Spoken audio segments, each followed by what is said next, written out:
Hi, in this video I'm going to show you how to install apps from anywhere in Windows 11. Fixing the app you are trying to install isn't a Microsoft verified app. Issue allows you to install and use a wider range of applications that may not be available in the Microsoft Store, giving you more flexibility and choice. So let's start the video. To allow installation of apps from unknown sources in Windows 11, click on the Start menu icon and then click on Settings. In the Settings window, click on Apps on the left sidebar. Now click on Advanced App Settings.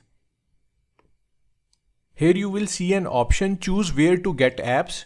Currently the Microsoft Store only option is selected. So click on the drop-down menu and select Anywhere to allow app installations from any source.